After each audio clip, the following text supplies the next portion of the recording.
retrouve aujourd'hui pour coudre la blouse Karma, qui est un patron donc, qui se décline en version blouse, que nous allons coudre ensemble aujourd'hui, ou bien en version robe. Alors, pour ce qui est des différentes pièces du patron, vous devez avoir devant vous un dos que vous avez coupé au pli et deux devant. Sur les découpes des deux devant comme du dos, j'ai thermocollé un petit rectangle de thermocollant de 1,5 cm de hauteur qui permet de renforcer le tissu puisque nous allons venir cranter ici lorsque nous allons assembler l'empiècement de côté. Vous devez avoir également deux pattes de boutonnage. Donc là, vous avez un choix. Vous pouvez soit avoir une patte de boutonnage invisible. Donc vous aurez une patte de boutonnage, la patte de boutonnage droite qui est plus large que la gauche. Et donc patte de boutonnage gauche. Si vous ne voulez pas de patte de boutonnage invisible, vous pouvez aussi couper deux pattes de boutonnage standard comme ceci. Sur les pattes de boutonnage, j'ai thermocollé la partie où l'on aura les boutonnières et les boutons pour renforcer le tissu. Vous avez également deux cols, voilà, dont l'un est thermocollé, donc les cols sont à couper au pli, et deux poignets dont j'ai thermocollé la moitié en bas. Vous avez également 4 empiècements d'épaule, donc que vous pourrez par la suite customiser ou pas. Et vous pouvez aussi jouer sur le sens du droit fil afin de jouer sur votre motif, sur le sens des rayures, pour moi ici. Donc vous pouvez soit suivre le droit fil comme indiqué dans le guide de montage, mais vous pouvez aussi placer vos bandes d'épaule dans le sens opposé au droit fil afin de jouer donc sur l'imprimé de votre tissu. Vous avez également deux petits empiècements devant, deux empiècements dos, deux manches et deux petits morceaux de biais qui vont nous permettre de réaliser les fentes indéchirables sur le bas des manches. Voilà, donc vous savez tout pour les différentes pièces du patron et nous allons pouvoir commencer le montage. Alors, nous allons commencer par assembler les épaules de notre blouse. Comme il y a des fronces sur le devant, j'ai passé 2 fils de fronce sur chacune des épaules du devant de la blouse. Cela veut dire que j'ai donc fait une première piqûre à grand point à 5 mm du bord et une deuxième à 8 mm du bord. Donc pour délimiter les fronces, vous avez 2 crans ici qui vous permettent de savoir, d'avoir la limite des fils de fronce que vous devez passer. Donc je vais garder un des côtés pour l'instant. Je prends mon dos et je vais positionner mon épaule devant sur l'épaule dos. Donc, et bien évidemment, comme j'ai des fronces sur l'épaule du devant, elle est plus longue que l'épaule dos. Donc je l'épingle bord à bord sur un des côtés.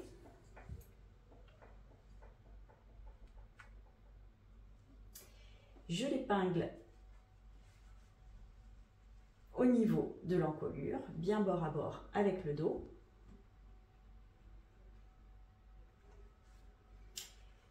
Et de ce côté-ci, je vais bloquer mes fils de fronce en les enroulant autour de mon épingle.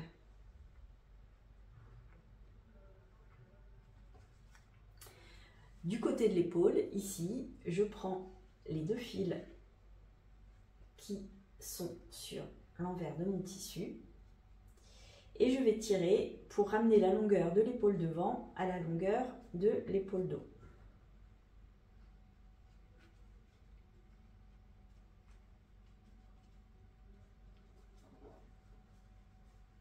Voilà, donc pour l'instant, je m'occupe uniquement de ramener les 2 longueurs dos et devant à la même longueur et je vais ensuite répartir mes fronces joliment entre les 2 crans. Donc une fois que la longueur est bonne, vous venez mettre une épingle au début de vos fils de fronce et vous bloquez de la même façon en enroulant autour de l'épingle votre fil de fronce. Voilà. Donc maintenant, je vais prendre mon découvite, un petit objet pointu qui va me permettre de répartir correctement mes fronces. Voilà, donc ça me paraît pas mal. Une fois que c'est bien positionné, vous finissez d'assembler, d'épingler vos épaules pour maintenir les fronces et que ça ne bouge plus.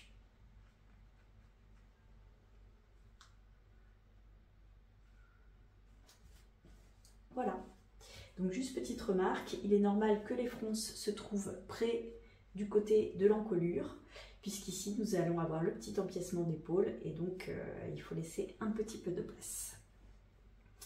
Voilà, donc une fois que vous avez préparé votre épaule, eh bien vous réalisez une piqûre à 1 cm du bord et vous venez faire la même chose avec la deuxième épaule.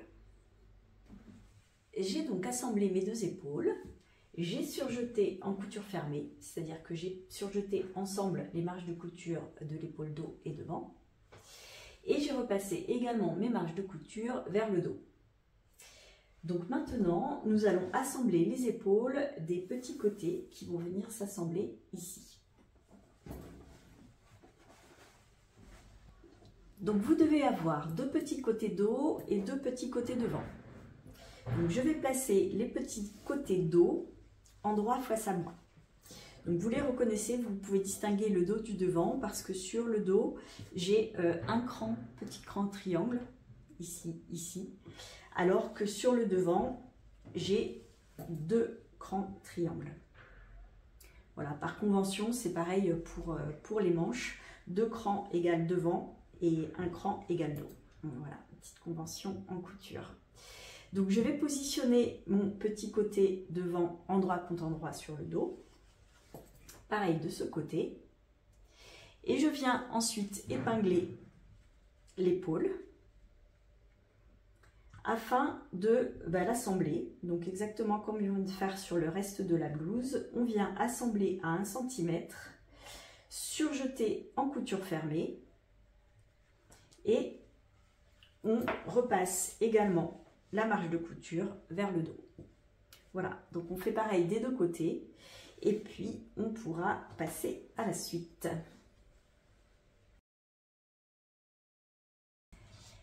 Alors, les empiècements d'épaule fonctionnent aussi 2 par 2 et nous allons les assembler sur cette partie-là. Donc la partie intérieure de l'empiècement.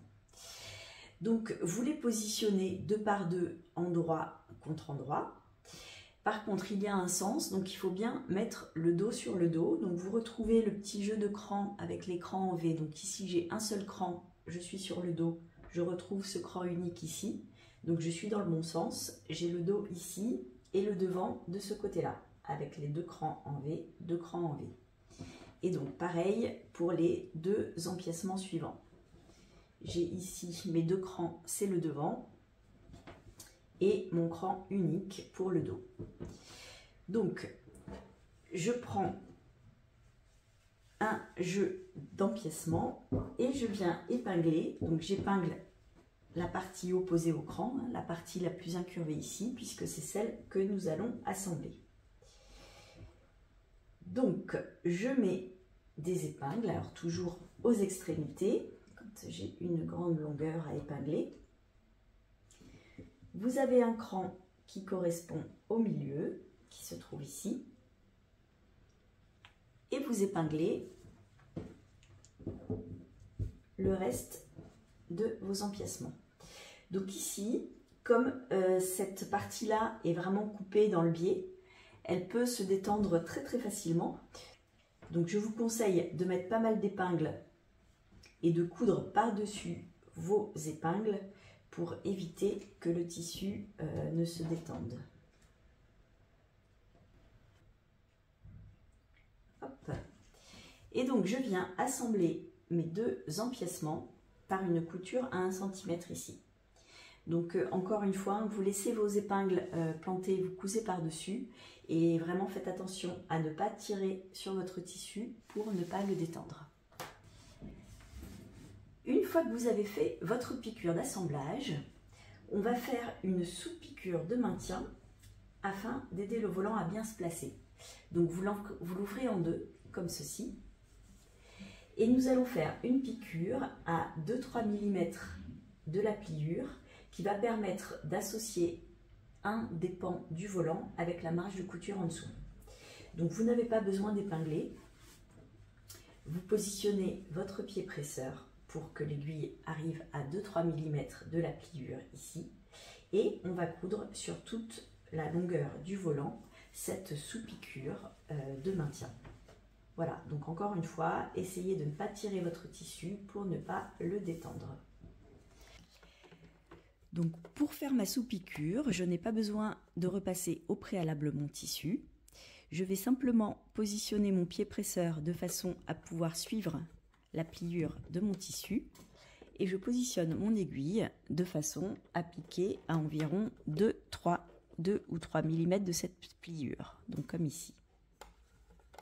Et là, j'écarte bien, sans tirer plus que ça, les deux parties de mon tissu.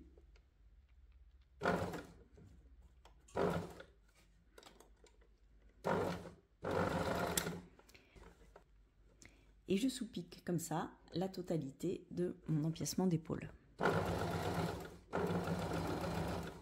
Alors le début qui est plus droit se fait sans problème. Arrivé à la partie arrondie, il faut y aller assez doucement, étape par étape, pour bien positionner à chaque fois vos deux parties d'empiècement et ne pas créer de plis au milieu. Donc vous lissez avec vos doigts le tissu. Voilà, et vous avancez petit à petit. Arrêtez-vous aussi souvent que nécessaire.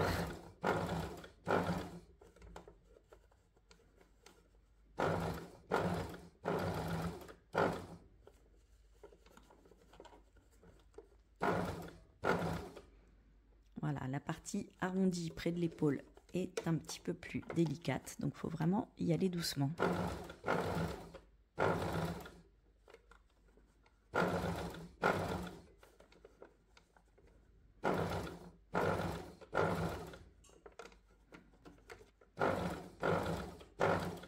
Une fois l'épaule passée, on revient sur une ligne droite, quasiment droite, et c'est donc plus simple. Donc j'ai fait ma sous-piqûre ici, et donc j'ai une partie de mon empiècement d'épaule qui est bien assemblée à la marge de couture. Voilà ce que ça donne de ce côté-là. Et cette sous-piqûre va nous permettre de replier l'empiècement d'épaule en deux et qu'il se place bien sans mal. Donc maintenant, on va le repasser pour bien aplatir et former cet empiècement d'épaule en arrondi. Je repasse donc mon empiècement d'épaule bien à plat.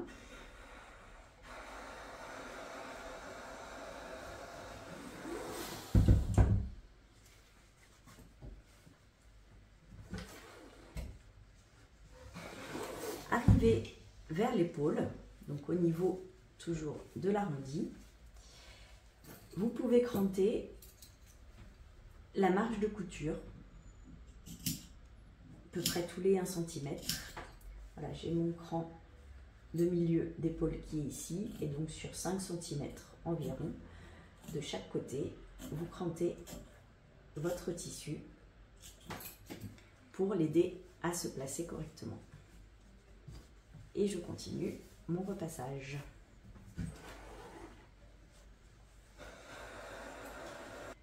Lorsque vous avez repassé votre empiècement d'épaule, il doit se présenter comme ceci. Vous avez un côté où la sous-piqûre est visible, ici, et un côté où elle ne se voit pas. Donc, la partie, le côté avec la sous-piqûre va devenir l'envers de l'empiècement d'épaule. Voilà, c'est cette partie-là qui sera visible sur le vêtement.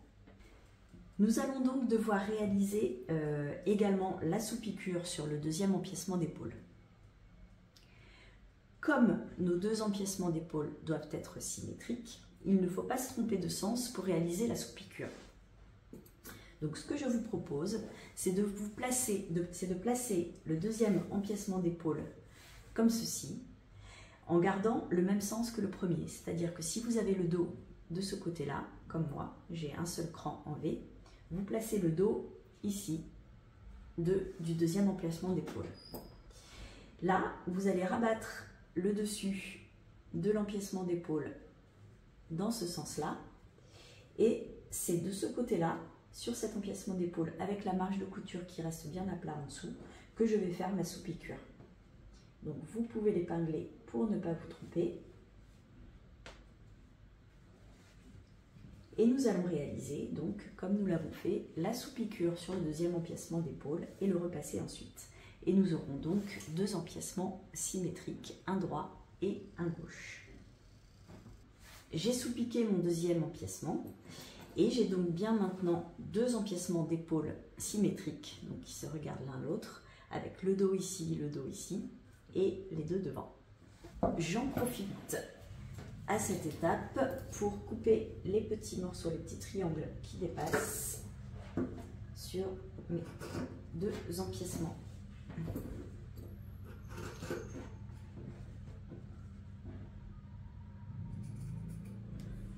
Voilà.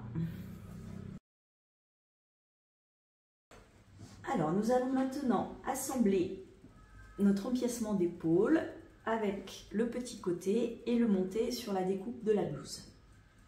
Donc pour préparer ceci, vous prenez un petit côté et nous allons au niveau de l'angle, ici, sur le devant et sur le dos, marquer nos futures lignes de piqûre pour nous aider parce que c'est un angle et il faudra coudre très précisément au niveau de cet angle. Donc je trace mes futures lignes de piqûre, donc à 1 cm bien sûr. Le plus important étant le croisement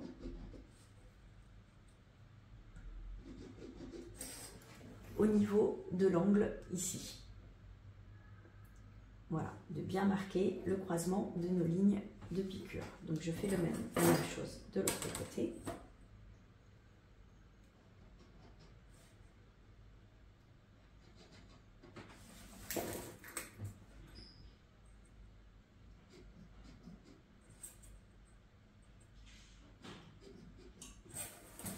Voilà. Ensuite, vous allez étaler en droit face à vous l'ensemble de vos deux petits côtés et vous allez repérer quel est le devant, quel est le dos. Donc vous vous aidez toujours des crans en V. Donc ici j'ai mes deux crans en V qui correspondent au devant et le cran en V seul qui correspond au dos. Vous prenez l'empiècement d'épaule qui correspond à ce petit côté et vous venez le positionner envers contre endroit sur l'empiècement sur les petits côtés. Donc l'envers de mon empiècement d'épaule, c'est celui qui a la sous-piqûre ici, puisqu'on ne veut pas qu'elle se voie, il doit être caché.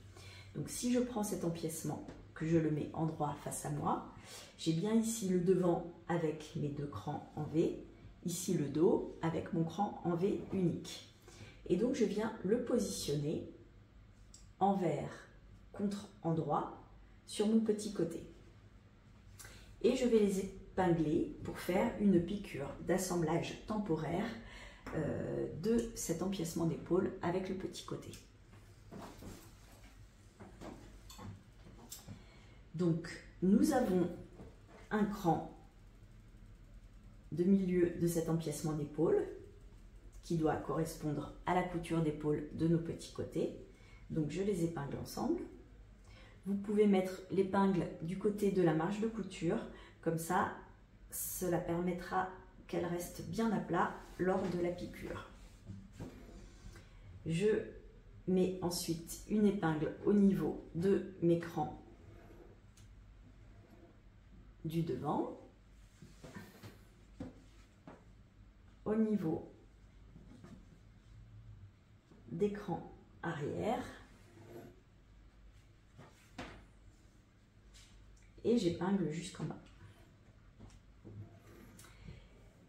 Donc nous allons réaliser une piqûre à 5 mm du bord, juste pour maintenir temporairement ces deux, l'empiècement d'épaule et les petits côtés. Donc cette piqûre à 5 mm est temporaire au sens où après elle sera prise dans la couture définitive à 1 cm et donc elle ne sera pas visible. Donc vous épinglez la totalité de votre empiècement d'épaule. Alors petite remarque, même si avec toutes les précautions que vous avez pu prendre, votre empiècement d'épaule s'est un petit peu détendu, ça arrive quand même assez rapidement, il est possible qu'il soit plus long que votre petit empiècement. Dans ce cas-là, pas de panique, vous commencez par épingler le milieu au niveau de l'épaule, vous épinglez progressivement votre empiècement jusqu'en bas et si ça dépasse d'1 centimètre peut-être, vous recoupez le bas. Voilà, mais normalement, sinon, si tout se passe bien, les longueurs sont égales et vous pouvez l'épingler sans mal.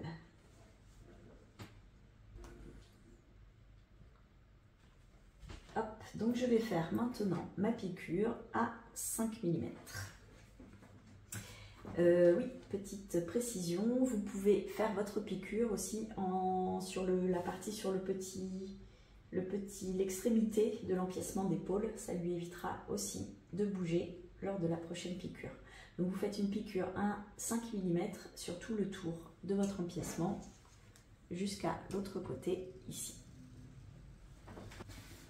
Voilà, donc j'ai maintenant mon empiècement d'épaule qui est associé au petit côté. Et nous allons venir monter l'ensemble sur la découpe de la blouse. Donc, hop, je le replie comme ceci, je prends ma blouse.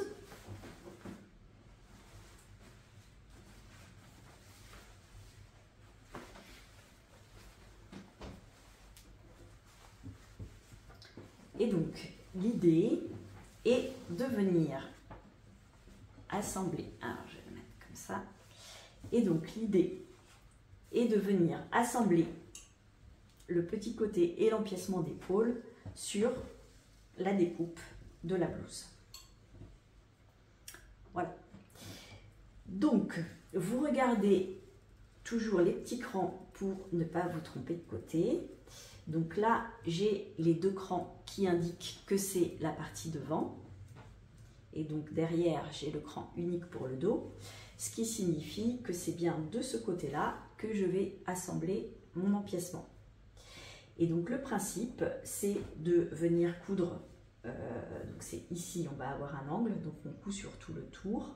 On va avoir le cran d'épaule qui se met sur l'épaule de la blouse, et pareil, jusqu'à revenir de l'autre côté pour coudre le dos et faire notre angle comme ceci. Donc je vais commencer d'ailleurs par le dos. Donc je vais positionner le petit côté donc dos, hein, faites bien attention. Je le positionne comme ça le long de la découpe du dos. Hop. Je vais l'épingler. Et nous allons donc faire notre couture en plusieurs temps afin de pouvoir gérer cet angle et celui de l'autre côté sur le devant. Donc j'épingle ce petit morceau et je mets une épingle également au niveau du croisement de mes lignes de piqûre.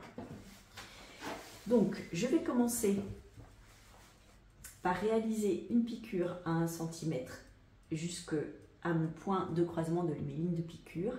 Et là, je laisserai l'aiguille de la machine plantée dans le tissu pour venir cranter le tissu du dessous. Donc là, je retire. Pour venir cranter l'angle sur la blouse. Je coupe uniquement l'angle jusqu'à à peu près l'aiguille de la machine. Ce qui va me permettre de tourner mon empiècement et de terminer ma couture. Donc en faisant mon raccord d'épaule, et je continue ainsi jusqu'à arriver sur le devant et gérer mon deuxième angle. Donc je vais vous le montrer à la machine. Voilà, donc je commence. Donc je positionne bien mon tissu et je commence ma piqûre de ce côté-ci à 1 cm du bord.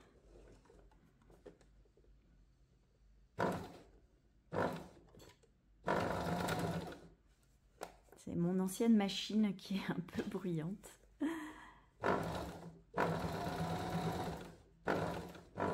Donc là, je suis sur ma ligne de piqûre et je fais attention à m'arrêter précisément ici au croisement de mes lignes de piqûre où j'ai mis mon épingle. Donc vous pouvez sur les derniers points faire avancer la machine à la main pour être sûr de tomber au bon endroit.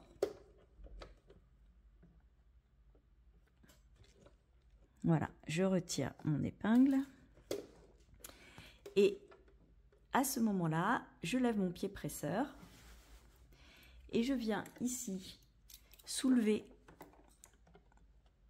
le petit côté pour cranter le tissu en dessous. Hop, voilà. Et à partir de ce moment-là, cela me permet de tourner le petit côté pour pouvoir continuer ma piqûre le long de la découpe.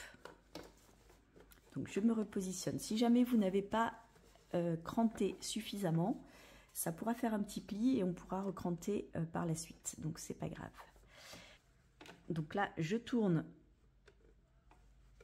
mon empiècement afin de pouvoir le coudre le long de la découpe de la blouse. Donc pour marquer les différentes étapes et bien gérer mes longueurs, je viens mettre une épingle au niveau de l'épaule des petits côtés sur l'épaule de la blouse. Voilà, c'est un point de repère pour gérer mes longueurs. Et je mets un cran également, une épingle également au niveau du cran en V sur la blouse et sur le petit côté. Voilà. Et à partir de ce moment-là, mes distances sont les mêmes, mes longueurs sont les mêmes, et je peux donc coudre à 1 cm mon empiècement le long de la découpe.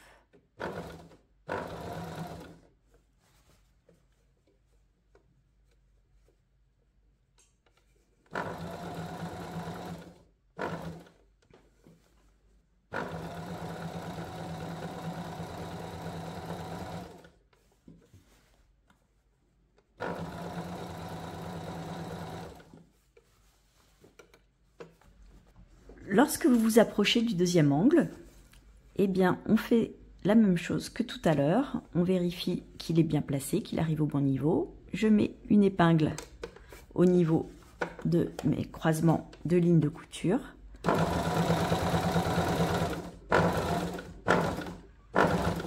Et je couds jusqu'à m'arrêter précisément à cet endroit.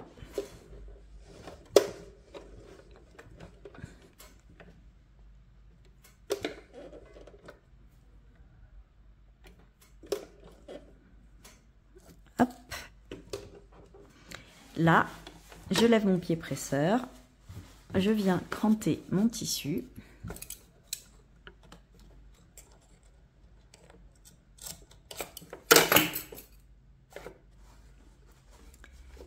Et je termine ma couture sur le petit côté.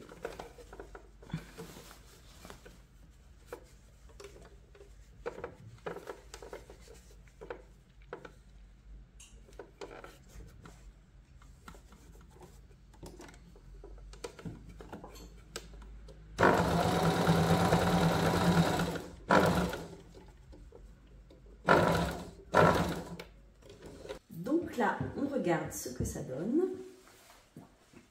Hop. Donc voilà, j'ai mon empiècement cousu et vous devez avoir ici de jolis angles. Alors, si vous avez des petits plis, c'est potentiellement parce que vous n'avez pas assez cranté le tissu lorsque vous avez retourné l'empiècement. Donc, éventuellement, on redonne un tout petit crantage, sans bien sûr couper votre piqûre. Attention. Et voilà. Et à partir de ce moment-là, au repassage, tout va se mettre en place parfaitement.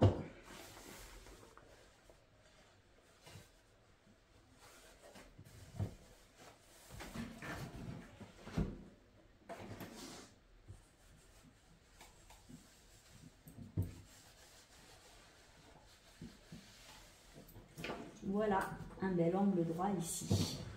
Donc vous repassez votre empiècement d'un côté et de l'autre et vous montez le deuxième.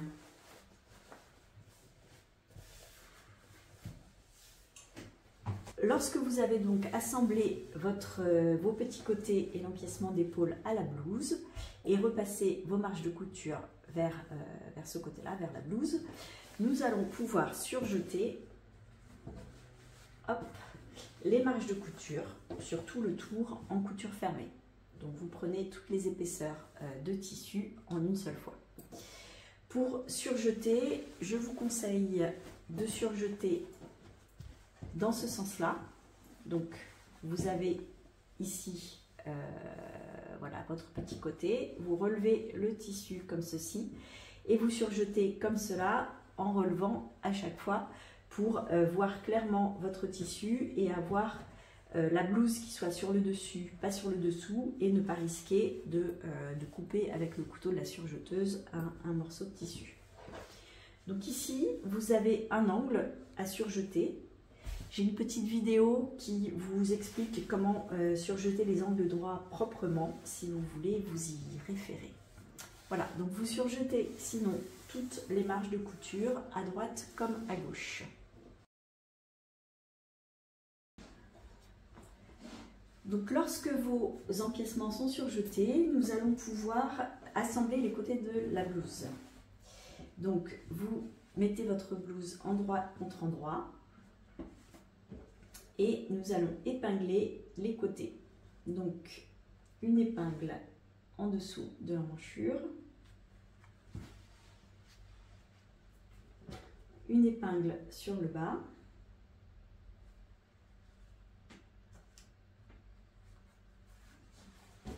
et une épingle également au niveau des raccords de l'empiècement. Donc là, vous les positionnez bien l'un sur l'autre pour que lorsque la couture soit ouverte, le raccord soit joli.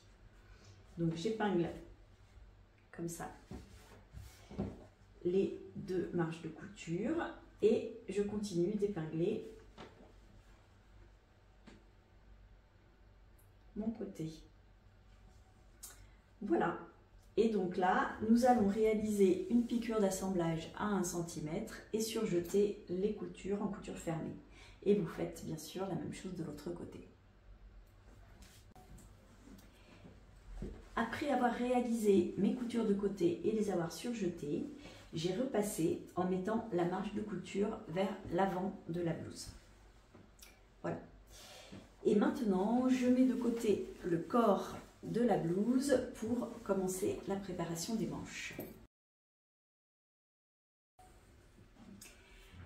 Alors, dans le patron Karma, les manches sont terminées avec un poignet et une fente indéchirable. Donc vous devez préparer votre biais pour la fente indéchirable, c'est-à-dire que sur les deux bandes de biais que vous avez coupées dans le tissu, vous allez les plier une première fois en deux et marquer au fer le pli, et les replier ensuite à nouveau en deux pour pouvoir faire comme ça une petite bande de biais comme le biais classique que l'on trouve dans le commerce. Voilà, donc vous avez un repli de chaque côté et vous repliez ensuite votre bande de tissu de biais en deux. Ensuite, sur votre manche, vous avez l'emplacement de la fente indéchirable qui est défini par un petit cran sur le bas et un pointage un peu plus haut. Donc j'ai tiré un trait entre mon pointage et mon cran et je viens couper sur ce trait l'emplacement où je vais venir coudre ma fente indéchirable. Voilà. Donc ensuite, je prends ma manche que je positionne sur l'envers. Donc je viens poser mon biais, je déplie un une des parties, un des replis du biais, et je le pose endroit contre envers le long de ma fente.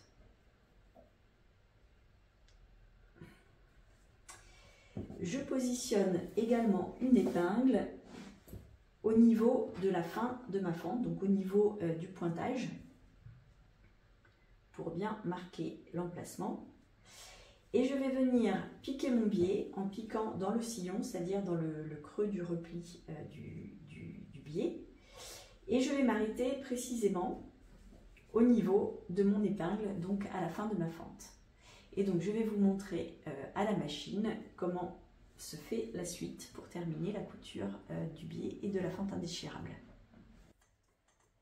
Donc j'assemble mon biais, je commence à le coudre donc en piquant dans la rainure, dans le sillon du repli.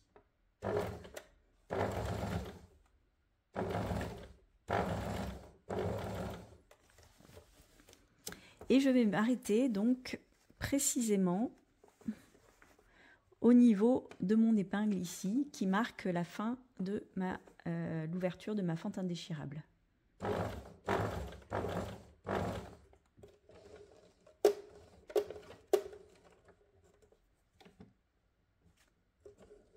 Voilà. Lorsque je suis arrivée ici, je retire mon épingle, je garde l'aiguille de la machine enfoncée dans le tissu, je lève mon pied presseur et je viens ouvrir complètement ma fente indéchirable. Donc je replie ma manche, mon tissu, de façon à ce que le premier côté de la fente indéchirable, qui se trouve derrière ici, se trouve maintenant dans le prolongement du deuxième côté. On a comme une verticale. Donc on a beaucoup de plis au milieu, mais c'est normal, c'est pas grave. Et lorsque nous allons coudre la fin de notre biais, ces petits plis vont disparaître. Donc je referme, je rebaisse mon pied presseur.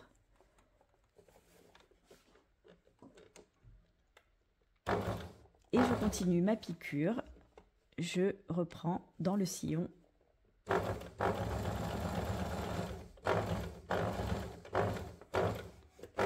Dans le sillon du biais. Donc je viens maintenant fermer mon biais, donc je me remets sur l'endroit de la manche et je vais venir faire une piqûre au bord de mon biais, donc une piqûre nervure pour fermer et réaliser ma fente indéchirable. Donc là, je n'épingle pas. Je positionne, je referme bien mon biais sur lui-même. Je me positionne ici, donc je prends une marque pour pouvoir guider mon pied et aller bien droit le long de mon biais. Et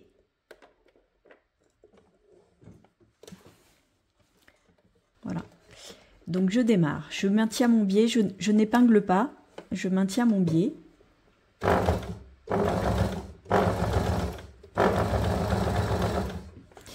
Et à nouveau, lorsque j'arrive au niveau de la fin de la fente, je remets mon biais complètement droit, ma fente complètement droite. Donc là, on a toujours l'impression d'avoir ces petits plis. Donc je fais bien attention simplement à ce que le biais recouvre la première piqûre que l'on a faite. Et je continue comme ceci.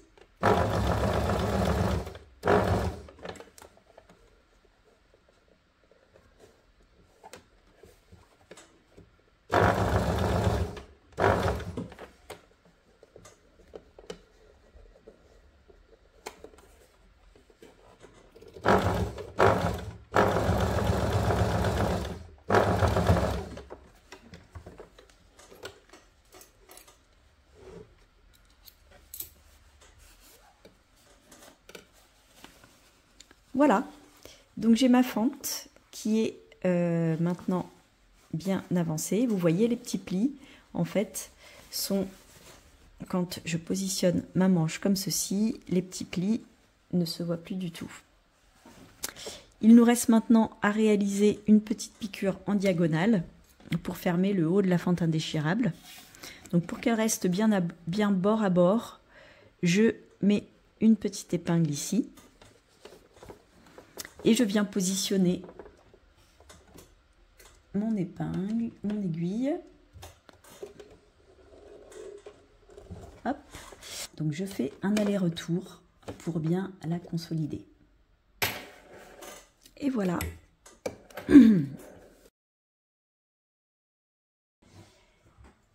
Alors, avant de pouvoir monter notre poignet, nous devons fermer la manche. Donc, on la plie en deux, endroit contre endroit, et nous allons l'épingler pour pouvoir faire notre piqûre d'assemblage.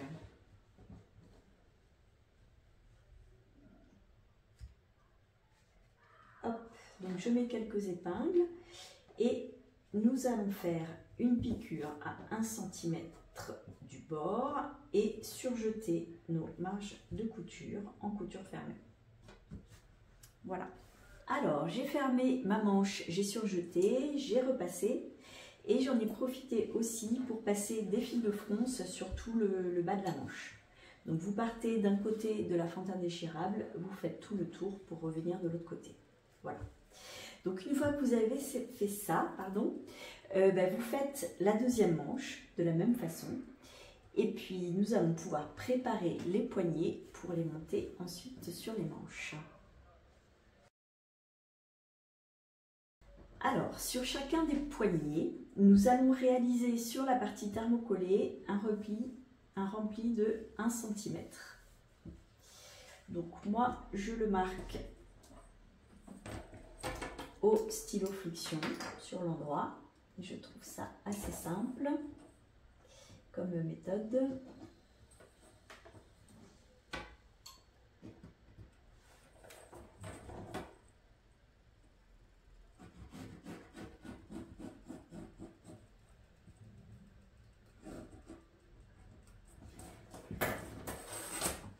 Voilà, je le marque au fer à repasser.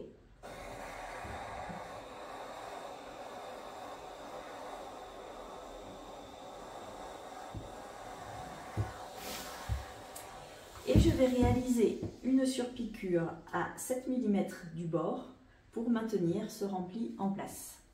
Voilà. Donc vous faites la même chose sur l'autre poignet et votre piqûre. Après avoir fait la surpiqûre sur notre rempli, nous allons maintenant venir fermer nos poignets. Donc vous pliez au niveau du cran, au milieu du poignet, qui correspond au début du thermocollant. On va mettre une épingle à chaque extrémité.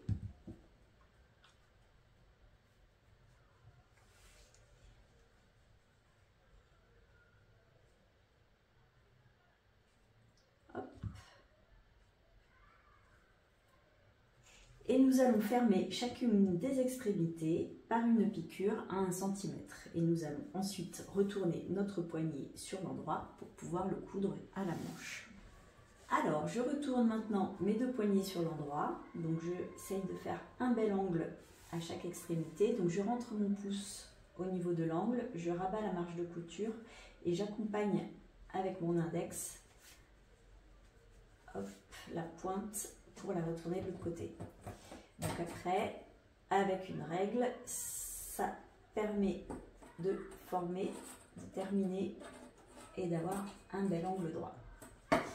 Donc je fais comme ça sur mes deux poignets.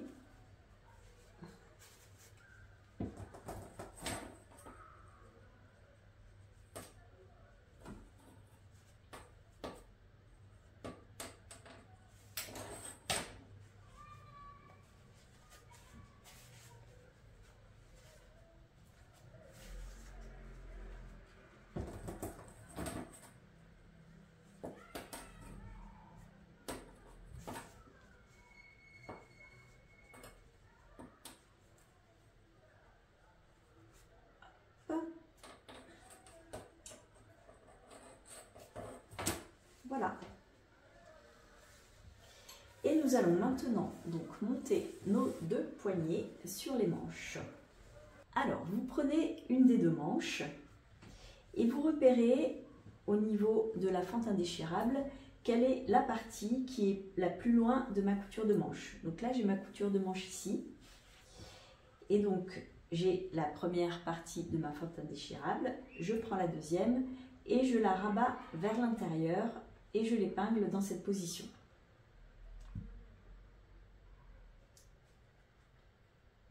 Hop. Voilà, donc elle va être cousue, en fait cachée ici, pour venir recouvrir la deuxième quand le poignet est fermé. Donc je la laisse épingler comme ceci. Ensuite, je prends un des poignets.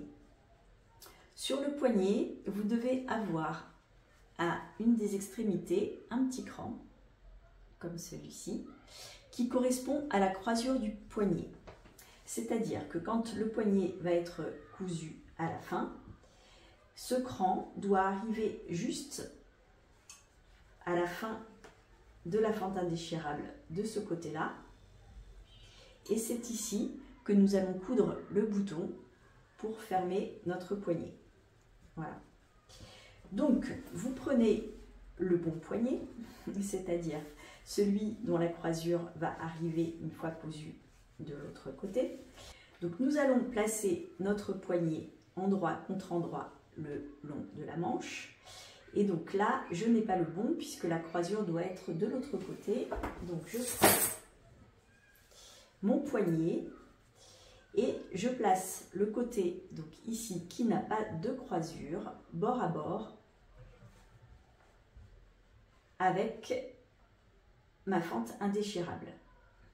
Donc j'épingle le bord de mon poignet sur ma fente indéchirable qui a été retournée. Je viens ensuite, je peux déjà tirer quelques fils de fronce, ça va m'aider un peu à placer mon poignet, puisqu'il y a la manche est assez large sur le patron Karma. Donc ça va être plus simple. Donc mon fil de fronce est caché sous la fente indéchirable. Voilà. Donc je tire, je commence à tirer un peu mes fils de fronce.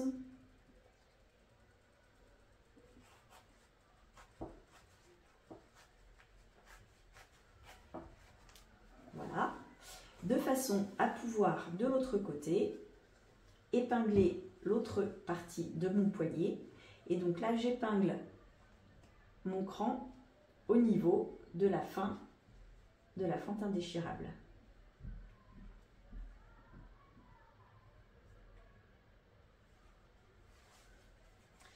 Je vais retourner ma manche à l'envers. En fait, c'est plus simple.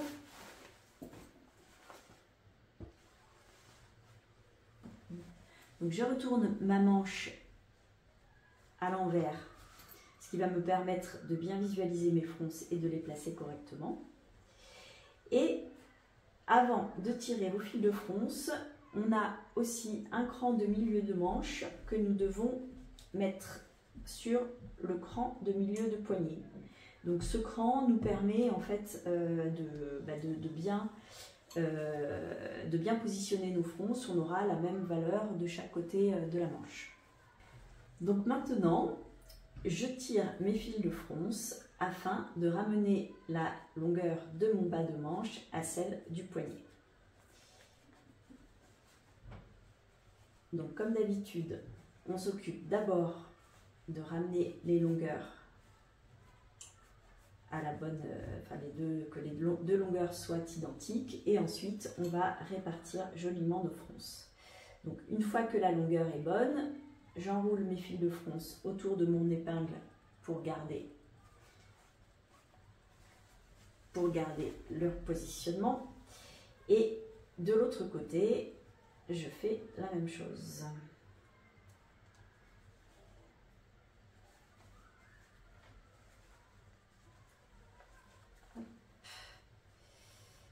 J'en avais mis un peu trop. Donc voilà, je mets une épingle ici.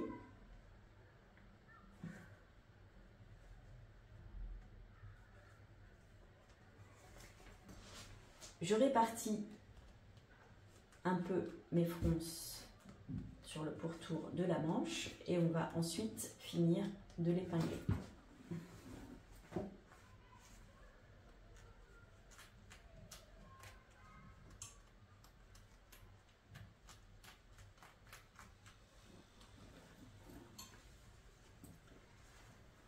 Donc je vérifie que mes longueurs sont toujours bonnes. Ça a l'air d'être le cas. Donc j'épingle maintenant mon bas de manche sur le poignet.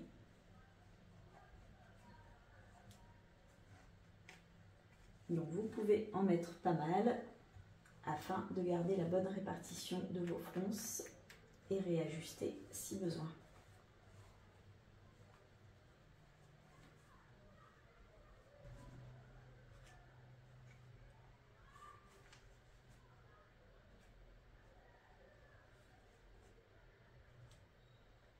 Hop. Donc lorsque vous êtes satisfait de vos fronces, on va venir piquer donc sur l'intérieur du poignet. On vient réaliser une piqûre à 1 cm sur tout le tour du poignet pour assembler le poignet au bas de manche. Voilà, j'ai cousu mon poignet et donc maintenant on va pouvoir le refermer sur lui-même afin de l'assembler. Donc vous le refermez, vous le repliez en deux, vous voyez, comme ceci. Et on va venir l'épingler. Donc ce qui est important, c'est de s'assurer que l'intérieur du poignet, ce rebord, recouvre bien quand il est placé ici la piqûre, la première piqûre qu'on vient de faire, la première piqûre d'assemblage. Donc vous vérifiez, vous le placez bien, vous vérifiez, et on vient ensuite épingler côté endroit puisque nous allons réaliser la piqûre d'assemblage sur l'endroit.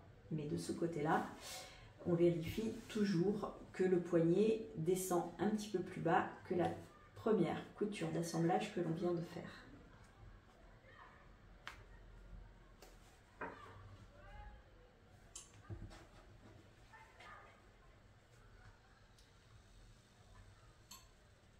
Hop, je continue comme ça sur le tour du poignet.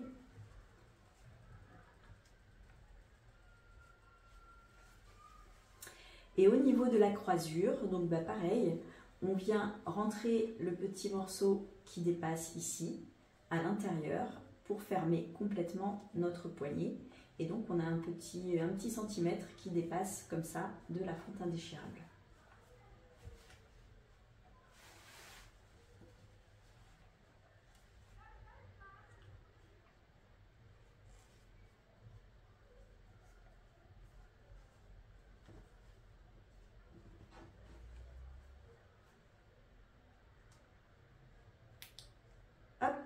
Voilà, une fois que tout est bien épinglé, eh bien nous allons réaliser, donc on garde la manche dans ce sens-là, et on vient réaliser une surpiqûre nervure à quelques millimètres du bord du poignet pour le fermer.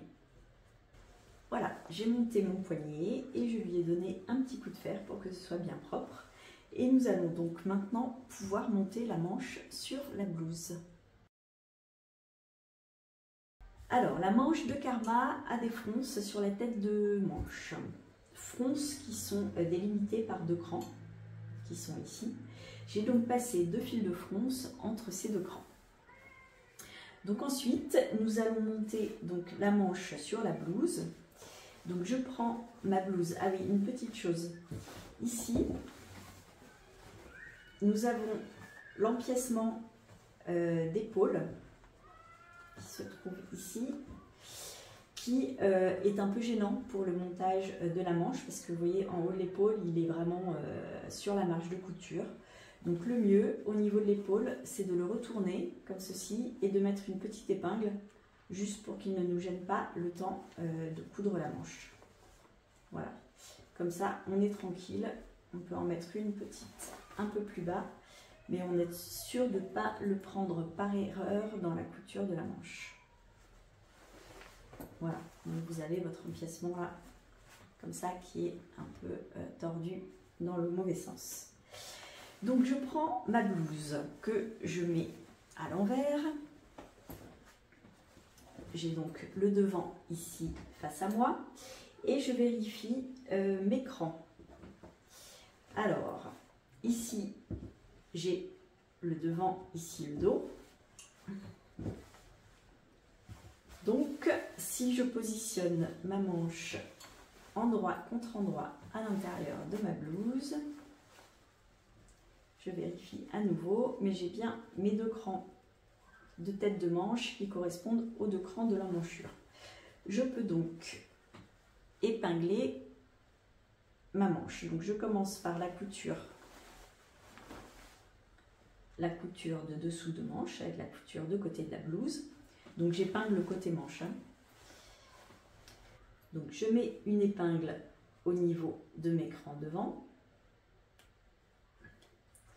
Sur le dos, je mets une épingle au niveau des crans dos.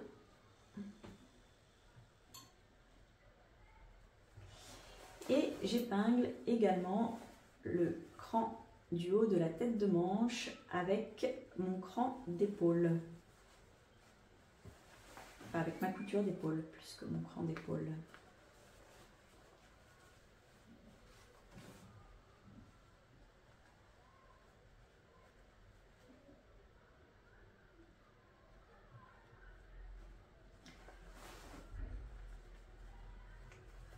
Voilà. Et donc, à partir de là, je vais remonter en partant de mon cran d'eau. J'épingle, continue à épingler ma tête de manche jusqu'à arriver au niveau des fronces.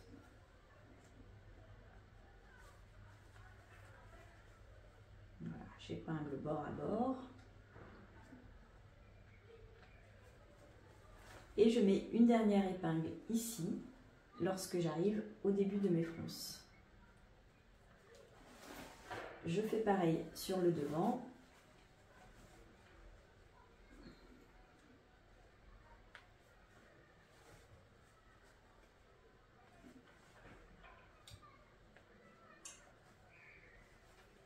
Et une dernière épingle au niveau des fronces ici.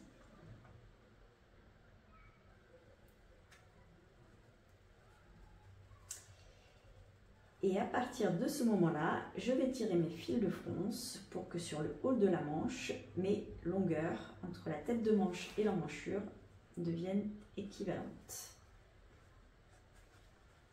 Voilà, donc je tire mes fils de fronce et quand j'ai la bonne longueur, j'enroule toujours mon fil de fronce autour de mon épingle. Je fais la même chose sur le dos.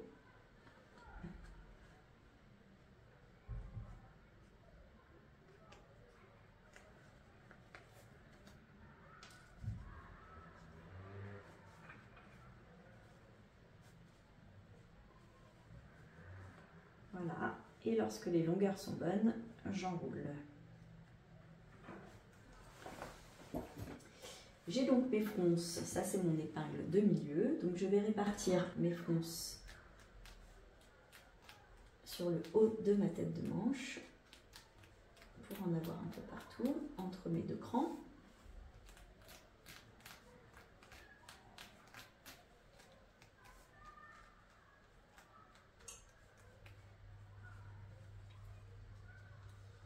Voilà, et je termine d'épingler pour que mes fronces ne bougent pas.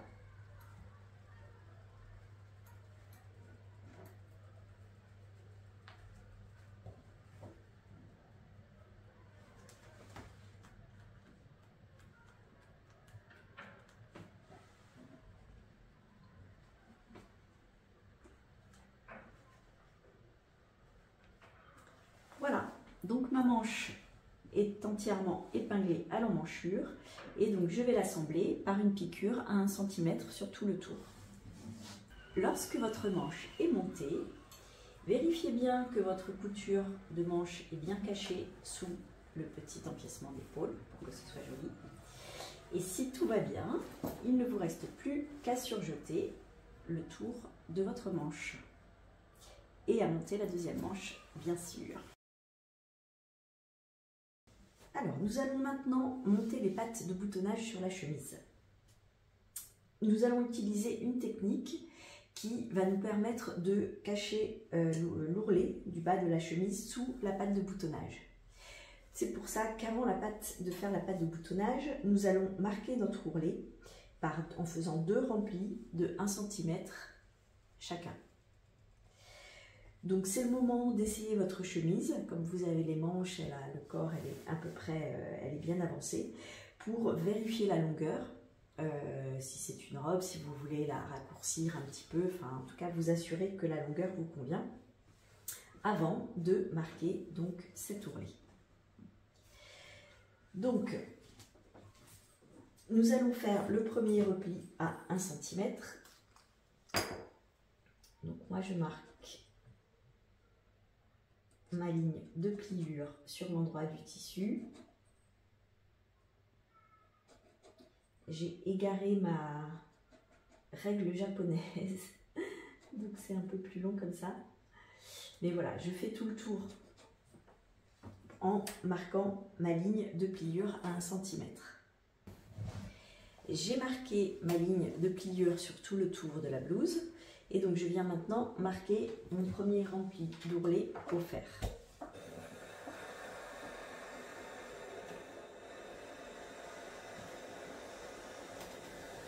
Après avoir marqué mon repli au fer sur tout le tour du bas de la blouse, je viens refaire un deuxième rempli, en fait, replier sur lui-même ce centimètre de couture pour marquer mon ourlet.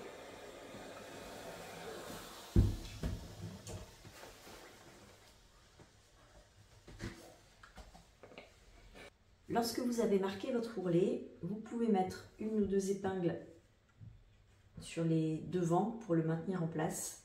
Alors avec le coton, c'est vraiment bien marqué, c'est pas nécessaire, mais un tissu un petit peu plus mou, ça vous permettra de bien garder la marque de votre ourlet.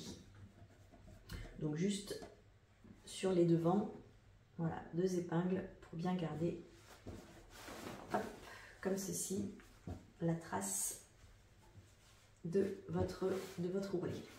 Et donc maintenant, nous allons prendre et préparer nos pattes de boutonnage.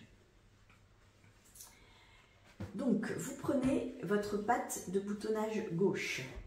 Donc, quand on parle de patte de boutonnage gauche, c'est la patte de boutonnage quand le vêtement est porté. Donc, celle-là, que vous ayez choisi la patte de boutonnage cachée ou non, la partie gauche se monte de la même façon. Donc, vous prenez votre patte de boutonnage et on vient ici également marquer au fer un repli d'1 centimètre. Donc en fait nous allons replier le long du thermocollant le petit bord ici.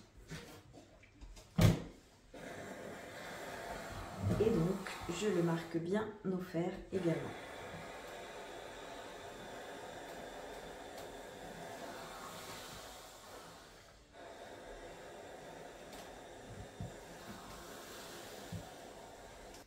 Donc vous placez votre blouse endroit face à vous comme ceci et nous allons épingler la patte de boutonnage endroit contre endroit le long de notre devant.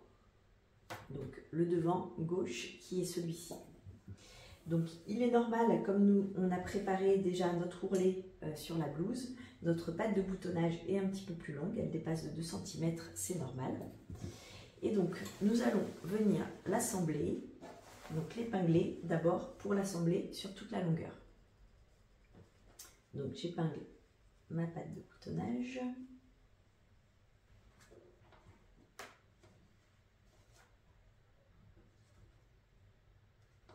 Voilà, j'ai épinglé et je viens donc faire une piqûre d'assemblage à 1 cm du bord. J'ai fait ma piqûre d'assemblage. Donc de ce côté-là, hein, on avait bien l'ourlet qui était resté replié, préformé. Et je vais maintenant, dans un premier temps, repasser ma patte de boutonnage en gardant la marge de couture dans ce sens-là.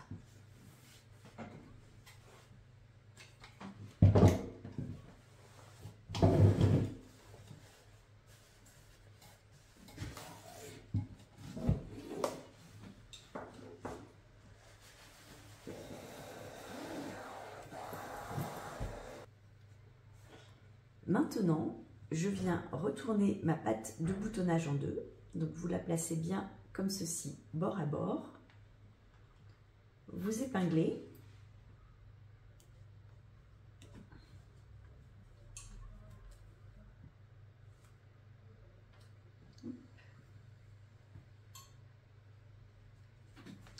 Et nous allons venir réaliser une piqûre tout en bas, ici, dans le prolongement du bas de la blouse.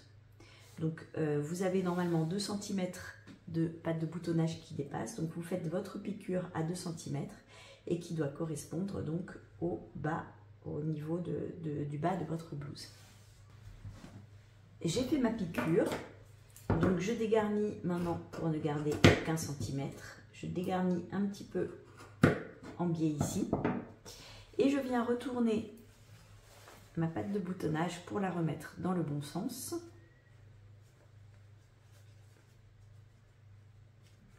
Donc je m'aide toujours de ma règle pour fermer un bel angle.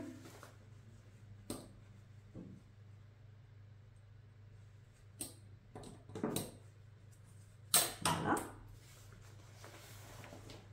Et donc nous avons notre patte de boutonnage comme ceci, avec de l'autre côté l'ourlet qui passe en dessous. Donc ça fait une finition bien propre. Donc maintenant, nous allons terminer de replier notre patte de boutonnage. Donc vous la positionnez de façon à ce que le bord ici recouvre bien la piqûre qu'il y avait en dessous. Et je repasse.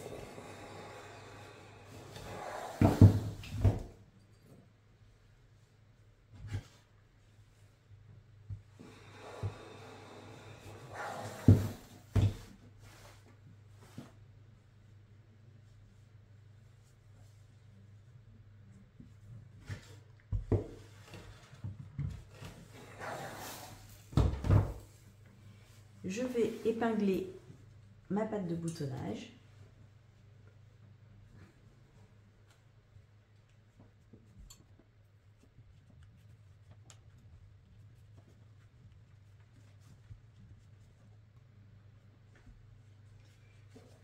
Voilà, et nous allons terminer en la fermant par une surpiqûre nervure tout au bord de la patte de boutonnage.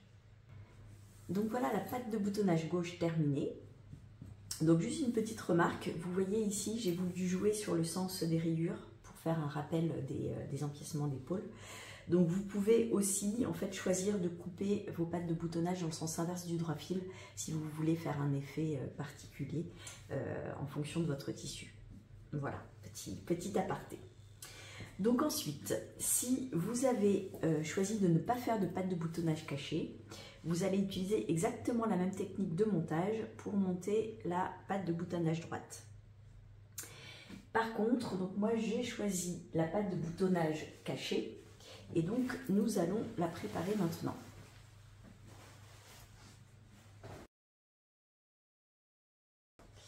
Donc vous prenez votre patte de boutonnage cachée, donc qui est plus large que la précédente, et on va commencer à faire sur le bas. Alors oui, sur le bas, là cette fois-ci on a un sens. Donc vous devez la prendre avec le thermocollant sur la gauche quand vous regardez la patte de boutonnage à l'envers. Et nous allons marquer un repli en bas de 2 cm. Comme tout à l'heure, en fait, c'est la valeur de notre ourlet que l'on a préformé déjà sur la blouse.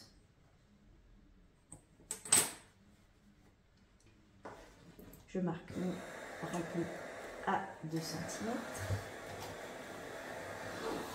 Voilà. Donc ensuite, nous allons continuer à préformer notre patte de boutonnage pour faciliter le montage par la suite. Donc vous avez en haut 3 crans, 1, 2 et 3, qu'on va utiliser pour plier notre patte de boutonnage. Donc on va d'abord marquer au fer un premier rempli au niveau du cran 1. Donc c'est un rempli à 3,5 cm du bord. Donc je vais, pour être quand même précise, je vais le marquer toujours sur mon côté ici. Donc même si on a le cran, ça permet d'être sûr sur toute la longueur de garder la même valeur de rempli.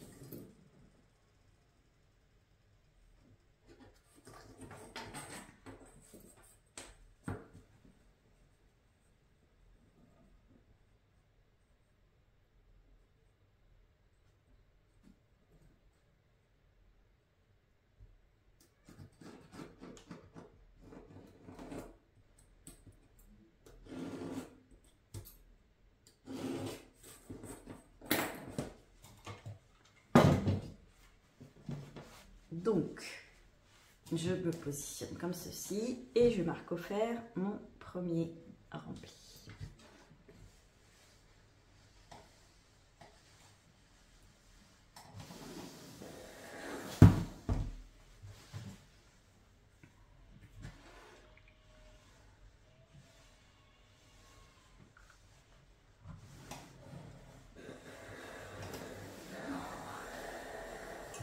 Voilà. Et nous allons marquer un deuxième rempli de la même valeur, 3,5 cm au niveau du cran 3.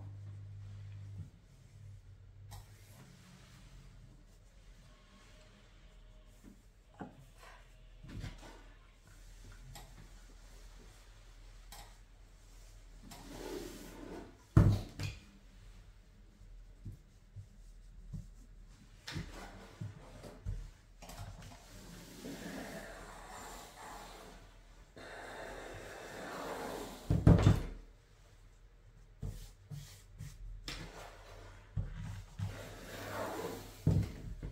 Voilà, donc vous avez maintenant une patte de boutonnage qui est préparée comme ceci. Donc je reprends maintenant la blouse. Donc je mets maintenant ma blouse en droit face à moi, je prends ma patte de boutonnage et je l'ouvre en partie pour la positionner la partie qui n'a pas de thermocollant endroit contre endroit le long du devant. Et donc je l'épingle.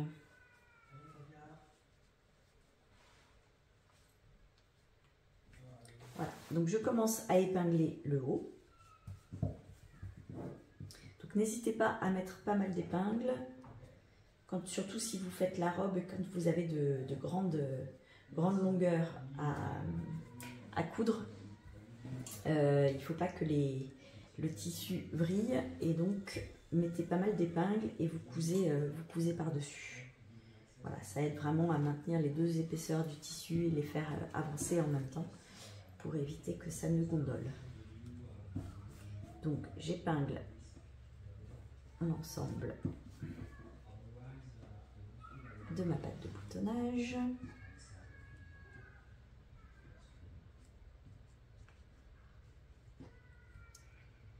Et donc, arrivé vers le bas, ici, je vais déplier mon petit ourlet de 2 cm et le replier vers l'arrière du tissu.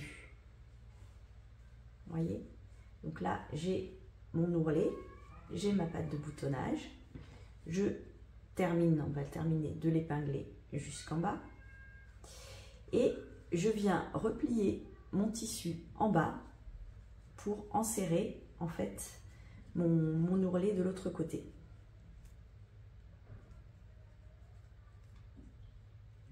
Voilà, encore une fois, ça va nous permettre de faire une finition la plus propre possible en faisant passer notre ourlet en dessous de la patte de boutonnage.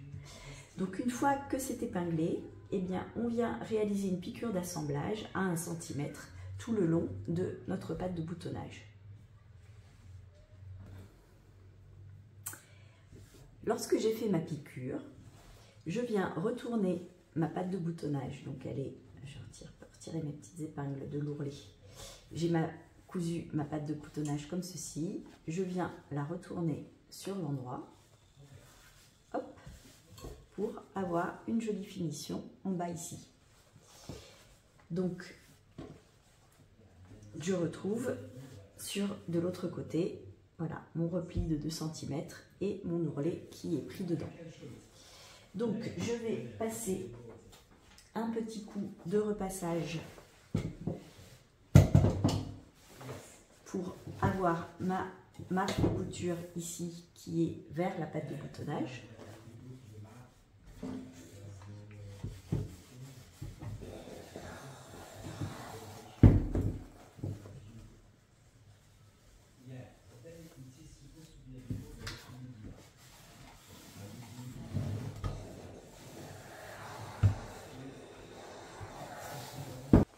Je remets la blouse envers face à moi. Et donc maintenant, nous allons venir replier la patte de boutonnage au niveau du pli que nous avions marqué au fer précédemment, au niveau du cran 3. Comme ceci, bien à plat. Donc le principe est le suivant, c'est que dans cette position, nous allons épingler notre patte de boutonnage et on va venir réaliser une piqûre dans le sillon, ici, sur le devant de notre patte de boutonnage. Donc dans le sillon, c'est-à-dire qu'on le fait vraiment dans le creux de la piqûre pour qu'elle se voie le moins possible. De ce côté-là, cela va nous faire une piqûre apparente de ce côté qui va nous permettre ensuite de replier notre patte de boutonnage pour avoir notre patte de boutonnage cachée. Voilà. Donc du coup, je viens épingler ma patte de boutonnage ici sur toute la longueur.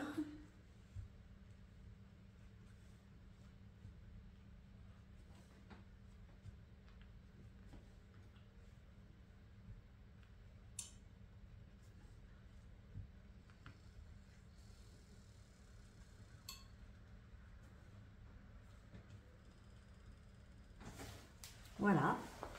Et donc sur l'endroit, je vais réaliser ma piqûre nervure dans le sillon de ma patte de boutonnage. Alors voilà, j'ai fait ma piqûre dans le sillon et de l'autre côté, donc on a la piqûre apparente au milieu de notre patte de boutonnage. Donc maintenant, nous allons repasser la patte de boutonnage.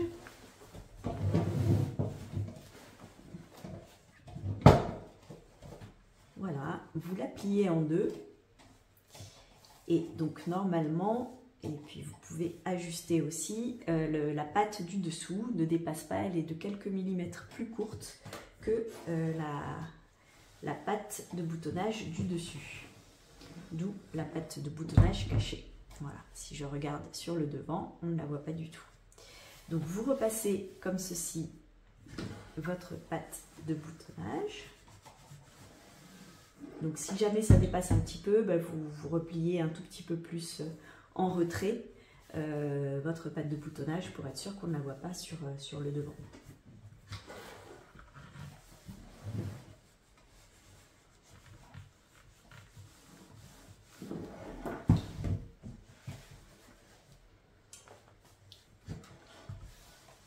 Voilà.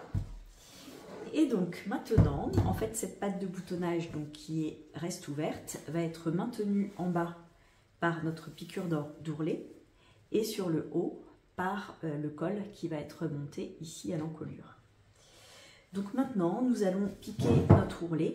Donc il avait été préformé tout à l'heure, donc vous l'épinglez et nous réalisons une surpiqûre nervure sur tout le tour de notre ourlet et qui va commencer au niveau de la patte de boutonnage. Donc vous faites un tour complet, enfin vous faites une surpiqûre sur tout le tour de la blouse jusqu'à revenir de l'autre côté. Et donc avant de coudre notre ourlet et donc de fermer un petit peu la patte de boutonnage, nous allons réaliser les boutonnières donc qui se font sur la partie intérieure de la patte de boutonnage ici. Donc sur le patron, vous avez des indications pour placer vos boutonnières. Vous avez un pointage qui indique le début de chaque boutonnière, donc avec une flèche qui va vers le bas, puisque c'est le haut, le pointage indique le haut de la boutonnière. Donc vous pouvez respecter ces pointages, vous pouvez aussi essayer sur vous la blouse pour vérifier si ça vous correspond, si ça vous convient, si le boutonnage vous convient, et l'ajuster le cas échéant. Sinon, vous suivez donc les pointages qui sont sur le patron et vous réalisez vos boutonnières. Parce qu'une fois que la patte de boutonnage sera cousue avec le col et l'ourlet terminé, ce sera beaucoup plus difficile sinon de faire les boutonnières du haut. Donc c'est le bon moment pour les faire. Après avoir fait les boutonnières, nous allons pouvoir coudre notre ourlet. Donc l'ourlet, c'est simple puisque nous l'avons préparé tout à l'heure. Donc nous avions marqué un double rempli de 1 cm. Donc je vais simplement continuer de l'épingler en entier sur tout le tour de la blouse. Et nous allons ensuite le fermer avec une surpiqûre nervure sur le bord de l'ourlet qui démarre au bord de la patte de boutonnage. Voilà, pour faire le tour complet de la blouse. J'ai piqué tout mon ourlet. Donc voilà sur l'envers. Alors je ne l'ai pas fait tout à fait nervure, mon aiguille était mal placée, j'avais pas fait attention, mais c'est pas gênant. Et là, nous avons donc une jolie finition de notre patte de boutonnage cachée avec l'ourlet qui passe en dessous. Donc, la dernière étape, maintenant, nous allons préparer notre col pour le monter sur la blouse. Alors, le col est composé de deux parties, dont l'une est thermocollée, celle-ci. Sur la partie thermocollée, j'ai réalisé un rempli de 1 cm que j'ai assemblé avec une couture. Et donc maintenant, nous allons venir assembler les deux parties de notre col. Donc du coup, je les épingle. Donc j'épingle sur tout le tour. Vous avez un petit cran de milieu normalement ici, voilà, pour faciliter un peu l'épinglage. Et vous épinglez donc tout le tour et vous allez faire une piqûre à 1 cm du bord.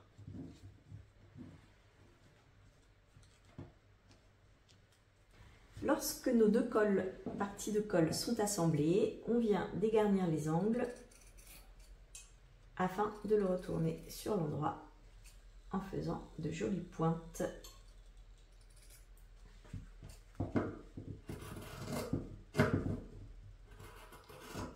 Hop. Donc, toujours le pouce à l'intérieur de l'angle et je pousse avec l'index.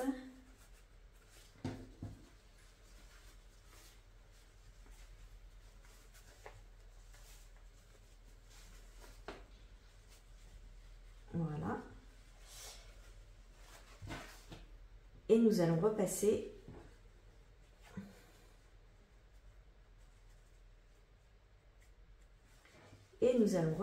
notre col bien à plat. Une façon aussi pour, je trouve, faire de jolis angles, c'est une fois que vous avez retourné votre col comme ceci, c'est de le mettre en triangle comme ça, avec la marge de couture à l'intérieur ouverte, et avec le doigt, vous aplatissez un peu comme ça. Et je trouve que ça fait bien ressortir la pointe. C'est pas mal. Donc, une fois qu'il est déjà retourné, je le repasse bien à plat. Donc, vous pouvez également ouvrir un peu la couture du haut au fer.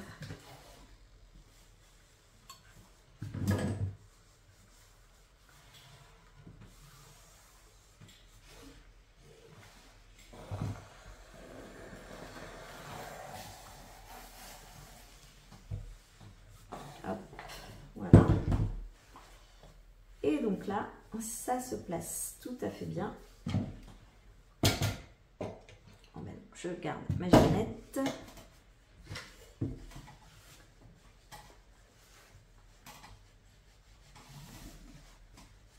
Et je repasse le col.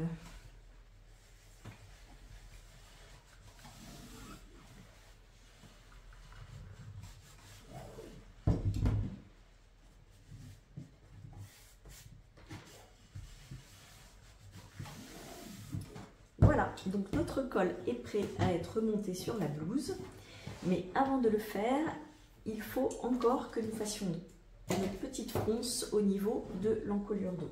Donc je reprends la blouse et vous verrez qu'au dos, vous avez deux crans, donc vous avez même trois crans. Vous avez le cran du milieu et de chaque côté, il y a un cran qui indique la délimitation des fronces. Donc vous passez vos fils de fronce entre ces deux crans et nous allons ensuite assembler le col. Lorsque vous avez passé vos fils de fronce, vous allez pouvoir venir épingler votre col sur tout le tour de l'encolure. Donc vous prenez une extrémité, je retire les petits fils, et vous épinglez votre col bord à bord avec la patte de boutonnage. Et ensuite, nous allons épingler en nous aidant des différents crans comme repère. Donc nous avons un cran sur le col qui correspond à l'épaule. Hop, je l'épingle ici. Nous avons un cran qui correspond au milieu dos. Et donc là, comme nous avons des fronces au dos, il est normal d'avoir plus de matière ici au niveau de l'encolure, mais on va tirer nos fils de fronce juste après pour ramener nos deux, le col et l'encolure à la même longueur. Donc de l'autre côté, maintenant, j'épingle l'autre extrémité de mon col sur la patte de boutonnage. J'ai mon cran d'épaule. Hop.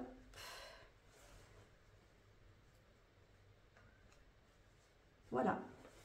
Et donc à partir de là, je mets ma blouse sur l'envers et je vais donc tirer mes fils de fronce pour réduire, pour amener la longueur de l'encolure dos à celle de mon col. Hop. On vient répartir donc nos fronces de façon harmonieuse autour du milieu dos.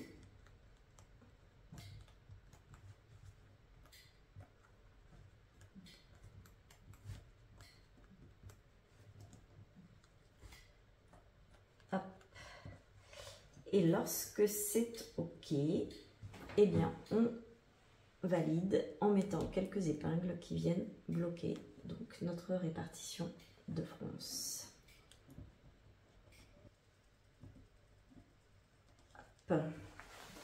Donc voilà, notre col est épinglé. Donc je rajoute quelques petites épingles sur l'encolure, notamment sur le devant. Comme il y a l'arrondi, ce sera plus facile à coudre. Et donc lorsque tout est bien épinglé, eh bien on vient faire une piqûre d'assemblage à 1 cm sur tout le tour de l'encolure.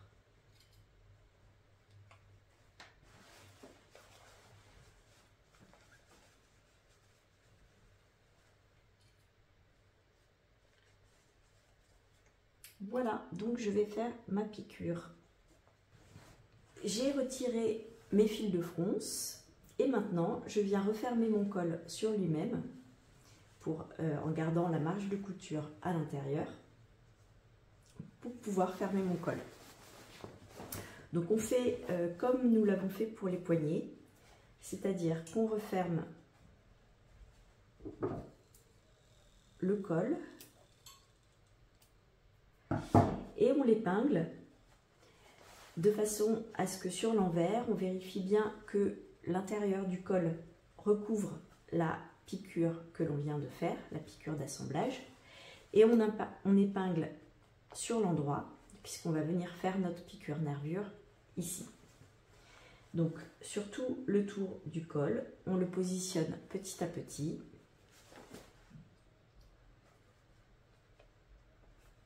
Et on épingle.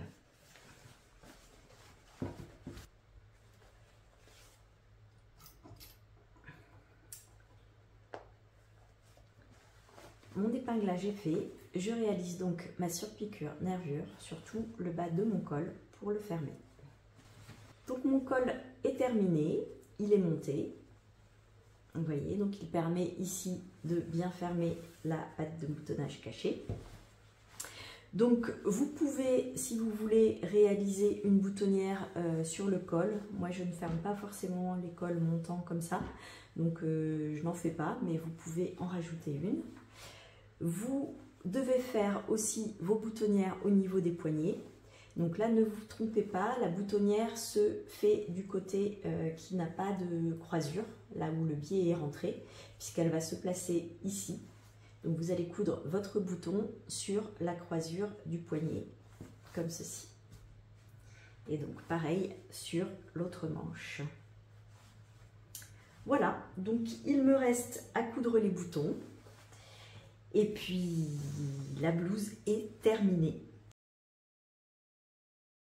Alors, petite info complémentaire, vous pouvez également customiser votre blouse Karma, ça fait partie des côtés sympas du patron. C'est-à-dire que vous pouvez utiliser les empiècements d'épaule pour les mettre un petit peu en avant, avec par exemple des clous à griffes comme ici. L'idée étant d'utiliser, de faire un rappel entre la patte de boutonnage, c'est pour ça que vous avez une patte de boutonnage cachée qui est proposée, vous permettant de faire un rappel entre la patte de boutonnage et les empiècements d'épaule. Donc là, vous mettez absolument tout ce que vous voulez, vous faites libre cours à votre créativité. Donc là, j'ai mis des petits, ce qu'on appelle des clous à griffes. Donc ce sont des petits clous que vous plantez simplement dans le tissu. Et voilà, vous le plantez, donc il y a les griffes qui ressortent de l'autre côté et vous n'avez plus qu'à les rabattre avec un objet, avec les ciseaux, un objet un petit peu dur. Vous rabattez les griffes de ces clous pour les accrocher au tissu. Donc vous pouvez mettre des œillets, vous pouvez mettre de la dentelle, à vous de voir ce que vous avez envie de mettre. Et donc pour vous aider à cette customisation, j'ai mis des pointages sur le patron qui correspondent donc au pointage, une proposition, je vais dire, de customisation, mais donc que j'ai fait par rapport à ces clous, à des clous de cette taille-là. Donc si vous avez des clous plus gros, peut-être qu'il faudra en mettre que 3, enfin à vous de voir comme vous voulez le customiser. Et également, vous avez la possibilité, comme sur cette version, de réaliser une petite surpiqûre ici, au niveau en bas de votre custo de patte de boutonnage. Donc c'est cette petite surpiqûre est indiquée dans le patron. Et en fait, l'idée est de renforcer encore le côté, le rappel entre la patte de boutonnage et l'empiècement d'épaule en marquant la fin de cette partie de customisation. Donc vous prenez, vous piquez en même temps les deux épaisseurs de la patte de boutonnage cachée et ça vous permet en plus de la fermer un petit peu plus, donc un avantage supplémentaire. Donc voilà, donc je vous ai tout dit, donc à vous de jouer maintenant et de réaliser votre blouse Karma. Donc je vous dis à bientôt pour un autre modèle.